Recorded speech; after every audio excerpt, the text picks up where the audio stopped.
ಬೇಕಾಗಿರುವಂತಹ ಸಾಮಗ್ರಿಗಳು ಇಲ್ಲೇನು ಇಷ್ಟು ಐಟಮ್ಸ್ ಏನಿದೆ ಇಷ್ಟನ್ನು ಕೂಡ ನಾನು ರುಬ್ಕೋತೀನಿ. ಇನ್ನು ನಾನು ಇರುವಂತಹ ಒಂದು ಮನೆಯಲ್ಲಿ ಇರುವಂತಹ ಒಂದು ತರಕಾರಿ ಅಂದರೆ ದಪ್ಪಮೆಣಸಿನ್ಕಾಯಿ ಮತ್ತು ಗೆಡ್ಡೆಕೋಸು ಮತ್ತು ಕ್ಯಾರೆಟು. ಇದು ಒಗ್ಗರಣೆ ಮಾಮೂಲಿ ಈರುಳ್ಳಿ ಹಾಕ್ತೀವಿ. ಸ್ಪೈಸಸ್ ಬಂದು ಪಲಾವ್ ಎಲೆ ಮತ್ತು ಇದನ್ನು ತೊಗೊಂಡಿದ್ದೀನಿ. ರುಚಿಗೆ ತಕ್ಕಷ್ಟು ಆಯಿಲು, ರುಚಿಗೆ ತಕ್ಕಷ್ಟು ಉಪ್ಪು, ಇಷ್ಟೇ ಪದಾರ್ಥ ಸಾಕು. ನಾವು ರುಚಿಕರವಾದಂತಹ ಒಂದು ತರಕಾರಿ ಬಾತ್ನ ಮಾಡ್ಬೋದು. ನಾನು ನಿಮ್ಗೆ ಅಕ್ಕಿ ಒಂದು ತೋರಿಸಿಲ್ಲ. ಅಕ್ಕಿನ ನಾನು ಈ ಲೋಟದಲ್ಲಿ ತಗೊಳ್ತೀನಿ. ಈ ಲೋಟ ಇದೆಯಲ್ಲ, ಈ ಲೋಟ ಕಾಣಿಸ್ತಾ ಇದೆಯಲ್ಲ, ಈ ಲೋಟದಲ್ಲಿ 2 ಲೋಟ ಅಕ್ಕಿ ಹಾಕ್ಕೊಳ್ತಾ ಇದ್ದೀನಿ. ಅದಕ್ಕೆ 4 ಲೋಟ ನೀರು ಹಾಕೋತೀನಿ. ಟೊಮೊಟೊ ಬಾತ್ಗೆ ತರಕಾರಿ ಬಾತ್ಗೆ ಟೊಮೊಟೊ ಬಾತು ತರಕಾರಿ ಬಾತ್ ಕೂಡ 2 ಆಗುತ್ತೆ. ಈ ಬಾತದ್ದು ಖಾರ ರೆಡಿಯಾಗಿದೆ. ಮತ್ತು ನಾನು 2 ಲೋಟ ಅಕ್ಕಿನ ತೊಳ್ಕೊಂಡು ಹಿಡ್ಕೊಂಡಿದ್ದೀನಿ. ಆಯಿಲು, ಉಪ್ಪು, ಮನೆಯಲ್ಲಿ ಇರುವಂತಹ ಒಂದು ಸ್ವಲ್ಪ ತರಕಾರಿಗಳು ಮತ್ತು ಪಲಾವ್ ಎಲೆ ಮತ್ತು ಕಸೂರಿ ಮೆಂತ್ಯನ ಆ್ಯಡ್ ಮಾಡ್ಕೊಳ್ತಾ ಇದ್ದೀನಿ. ಬನ್ನಿ ಇವಾಗ ಯಾವ ಥರ ಮಾಡೋದು ಅಂತ ನೋಡೋಣ. ನಾನಿವಾಗ ಗ್ಯಾಸ್ ಹಸ್ಕೊಂಡು 2 ಲೀಟ್ರದ್ದು ಕುಕ್ಕರ್ ಮಾಡಿಕೊಳ್ತಾ ಇದ್ದೀನಿ. ಕುಕ್ಕರಲ್ಲಿ ಮಾಡ್ತೀನಿ ಇವತ್ತು ನಾನು. ಕುಕ್ಕರ್ ಸ್ವಲ್ಪ ಬಿಸಿ ಆಗಲಿ. ಕುಕ್ಕರ್ ಬಿಸಿ ಆಗಿದೆ. ನಾನಿವಾಗ ಆಯಿಲ್ ಹಾಕ್ಕೊಳ್ತಾ ಇದ್ದೀನಿ.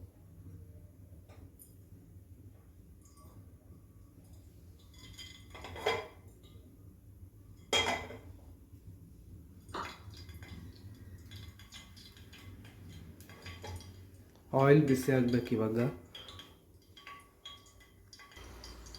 ಇವಾಗ ನಾನು ಸ್ವಲ್ಪ ಸ್ಪೈಸಸ್ ಇದೆಯಲ್ಲ ಅದನ್ನು ಹಾಕ್ಕೊಳ್ತೀನಿ.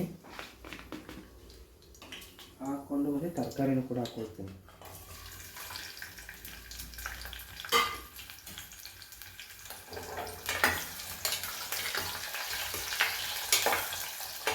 ತರಕಾರಿ ಬಂದು ಎಣ್ಣೆಲಿ ರೋಸ್ಟ್ ಆಗಬೇಕು ಚೆನ್ನಾಗಿ. ಆಗ ತುಂಬ ಫ್ಲೇವರ್ ಎಲ್ಲ ಸಖತ್ತಾಗಿರುತ್ತೆ.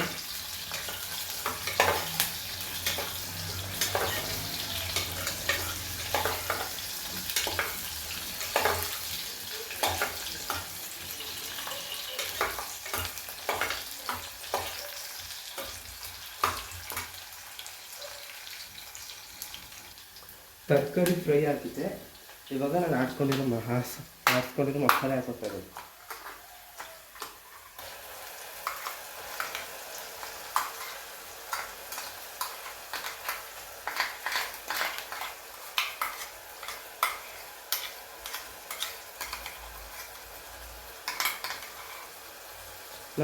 ಇದರಲ್ಲಿ ಸ್ಪೂನಲ್ಲಿ ಎಷ್ಟು ಮಸಾಲೆ ತೆಗೆಯಕ್ಕೆ ಸಾಧ್ಯ ಆಗ್ತಾಯಿದೆ ಅಷ್ಟು ಮಸಾಲೆನ ತಗೊಳ್ತೀನಿ. ಏನಕ್ಕಪ್ಪ ಅಂತಂದರೆ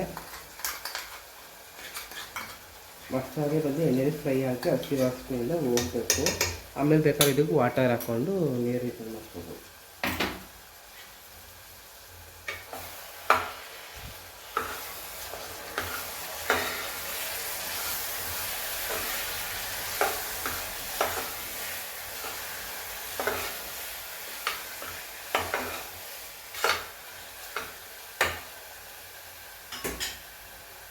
ಇದಕ್ಕೆ ನಾನು ಇವಾಗ ರುಚಿಗೆ ತಕ್ಕಷ್ಟು ಉಪ್ಪನ್ನ ಹಾಕ್ಕೊಳ್ತಾ ಇದ್ದೀನಿ.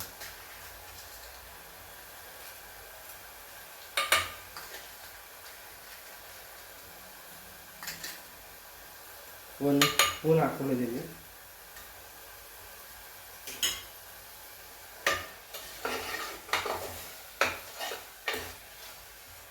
ಇದೆಲ್ಲ ಚೆನ್ನಾಗಿ ಹಸಿ ವಾಸನೆ ಹೋಗಲಿ. ನೋಡ್ತಾ ಇರ್ಬೋದು ಹಸಿ ಸ್ಮೆಲ್ಲೆಲ್ಲ ಹೋಗಿದೆ. ಇವಾಗ ಇದಕ್ಕೆ ನಾನು 2 ಲೋಟ ನೀರು ಹಾಕ್ಕೊಳ್ತಾ ಇದ್ದೀನಿ. ನಾನು 4 ಲೋಟ ಹೇಳಿದ್ನಲ್ಲ, ಅದರಲ್ಲಿ ನಾನು ಇವಾಗ 2 ಲೋಟ ಹಾಕ್ಕೊಂಡಿದ್ದೀನಿ ಮತ್ತು 2 ಲೋಟ ಹಾಕ್ಕೊಳ್ತಾ ಇದ್ದೀನಿ. ಹಾಗೆ ಅಂತೂ ಸುಮ್ಮನೆ ವೀಡಿಯೋ ನೋಡ್ತಾ ಇರಬೇಡಿ.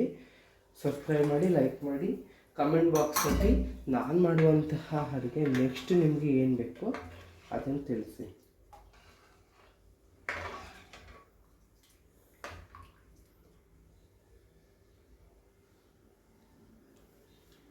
ಟೇಸ್ಟ್ ಕರೆಕ್ಟಾಗಿದೆ. ನಾವೀಗ ಅಕ್ಕಿನ ಏನು ತಗೊಂಡಿದ್ದೀವಿ ರೊಗಡಿಗೆ ಹಾಕೋಣ.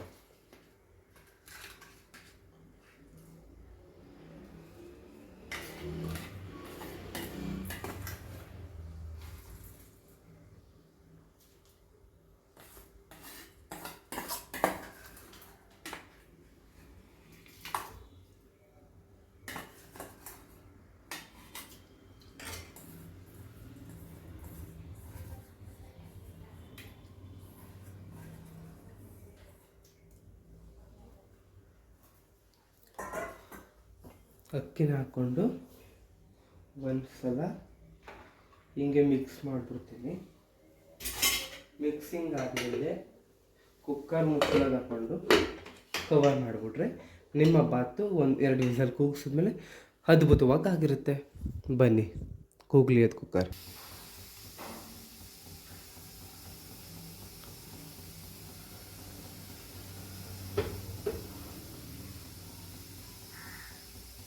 ಹಾಗೆ ಅಂತೂ ಸುಮ್ಮನಿರಬೇಡಿ, ನಿಮ್ಮ ಮನೆ ಮಗನ ಕುಶಲ್ ಎಲ್ಲ ಬೆಳೆಸಿ ಅಂತ ಹೇಳ್ತಾ ಇದ್ದೀನಿ. ನೀವು ಸಬ್ಸ್ಕ್ರೈಬ್ ಮಾಡ್ಕೊಳ್ಳಿ ನನ್ನ ಚಾನಲ್ನ. ನಾನು ಮಾಡುವಂತಹ ಒಂದು ಸಿಂಪಲ್ ರೆಸಿಪಿ ಬ್ಯಾಚುಲರ್ಸ್ಗಾಗಿರ್ಬೋದು, ಫ್ಯಾಮಿಲಿಯವ್ರಿಗಾಗಿರ್ಬೋದು, ಮನೆಯಲ್ಲಿರುವಂಥ ತರಕಾರಿ ಬಳಸ್ಕೊಂಡು ಮಾಡುವಂತಹ ಒಂದು ರೆಸಿಪಿ ಆಗಿರುತ್ತೆ ಇದು. ನಾನು ಬಳಸಿರೋದು ಜಸ್ಟ್ 3 ತರಕಾರಿ, ದಪ್ಪ ಮೆಣಸಿನ್ಕಾಯಿ, ಗೆಡ್ಡೆಕೋಸು, ಕ್ಯಾರೆಟು, ಬೀನ್ಸ್ ಇಲ್ಲ, ಏನಿಲ್ಲ.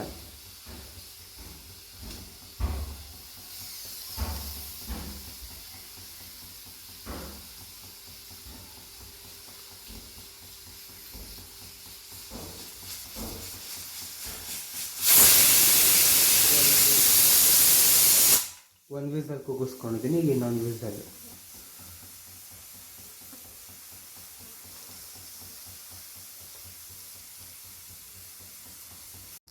ಬಾತು ತುಂಬ ಅದ್ಭುತವಾಗಿದೆ.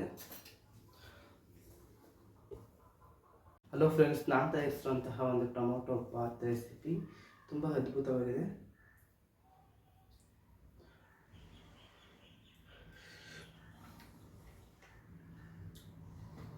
ತುಂಬ ಅದ್ಭುತವಾಗಿದೆ. ನೀವು ಟೊಮೊಟೊ ಬಾತ್ ರೆಸಿಪಿನ ಮಾಡ್ಕೊಳ್ಳಿ, ತಿನ್ಕೊಳ್ಳಿ.